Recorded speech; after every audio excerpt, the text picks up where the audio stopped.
couple of parents who have voiced concerns about how members of the faculty or staff address children, and those concerns are always taken very seriously. It's concerns that parents tell KUAM continues to be a problem in their children's schools.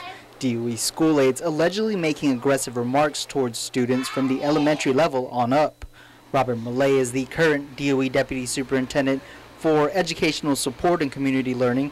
Although he cannot confirm or deny if any recent incidences occurred, he admits it's a problem he had to handle when he was principal at Machinano Elementary.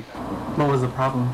Basically, how we speak to children is a big concern for us, because if we want children to respond accordingly, we don't want to be yelling at them and we have to actually act as the adult. Bureau of Social Services Administrator Lydia Tenorio says the inappropriate remarks are what Child Protective Services refers to as emotional abuse. Making the child feel, not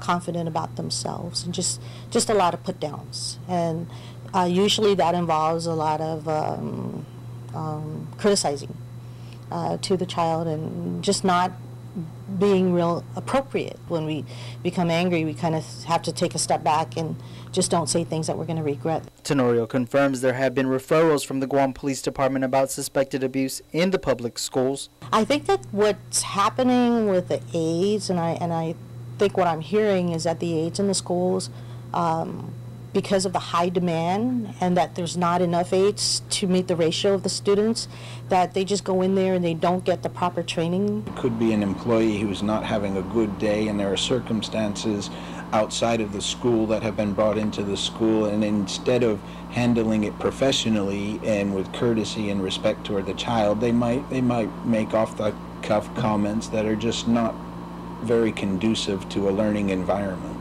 Millay does say they take the issue seriously. He says school aides do undergo annual training on how to treat students, and he says that's to treat them like the customers. Reporting for Guam's News Network, I'm Nick Delgado.